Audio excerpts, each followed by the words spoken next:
qui est extraordinaire avec la musique, c'est que dans le fond, elle nous permet de jouer avec une incroyable diversité de sensations sonores que nous offre la nature. Alors, on va essayer d'analyser cette palette sonore très complexe en la simplifiant à l'aide de trois nuances caractéristiques principales. On va modéliser donc les sons, essayer de les décrire à partir de trois nuances que vous connaissez a priori déjà, qui sont la hauteur, grave, aigu, l'intensité sonore, faible, fort, et enfin une troisième nuance un petit peu plus subtile qu'on appelle le timbre, qui permet de différencier la voix d'une personne de la voix d'une autre personne, ou le grain d'un instrument de musique du grain d'un autre instrument de musique. Alors, la notion de hauteur, grave, aigu, vous connaissez tous, vous savez que ce son est plus grave que celui-ci. Les sons en bas du piano, on dit en bas parce qu'on les associe justement, les sons graves à des sons bas, on les trouve à gauche du piano, et plus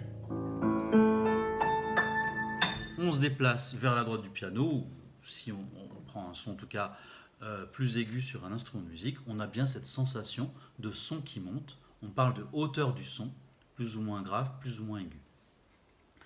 Deuxième nuance, l'intensité sonore, en gros c'est le volume sonore, faible ou fort.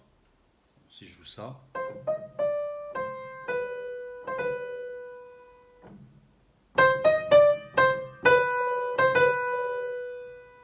tout le monde ressent bien que le deuxième motif musical a été joué plus fort. On parle d'une intensité sonore plus importante. J'ai donné un petit peu plus d'énergie aux touches de piano, les cordes de piano ont vibré davantage, l'intensité sonore était plus importante. Alors attention de ne pas confondre ces deux premières nuances. Souvent on a tendance à associer, il y a certaines personnes qui associent les sons graves à des sons forts. Je peux très bien jouer un son grave tout doucement, avec une intensité sonore faible.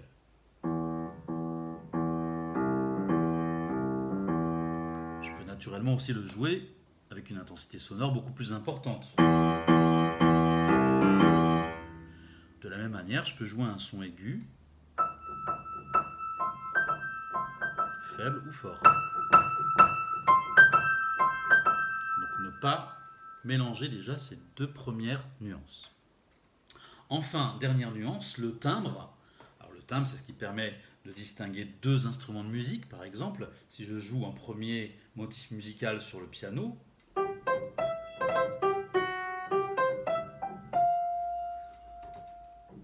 et sur un deuxième instrument de musique, ce petit instrument s'appelle un mélodica.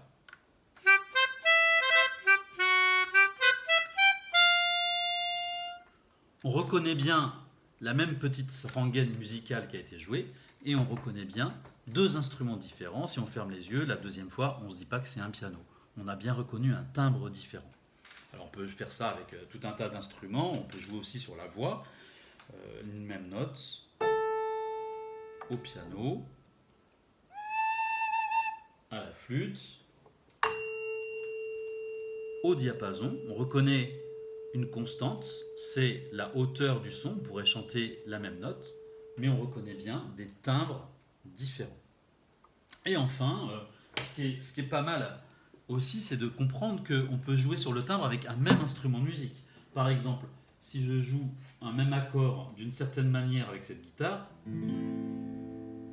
si je le joue au doigt, mais ou si je le joue par exemple avec un plectre qu'on appelle aussi un médiator, vous voyez que on peut jouer sur le timbre et changer le grain d'un même instrument de musique suivant la manière dont on va jouer avec. Ça participe aussi de la richesse de ce qu'on peut faire en musique. Maintenant qu'on a compris ces nuances du point de vue de la sensation auditive, je vous invite à regarder la deuxième partie de l'expérience pour comprendre qu'est-ce qui est modifié d'un point de vue physique, d'un point de vue du signal sonore, quand on change de nuance.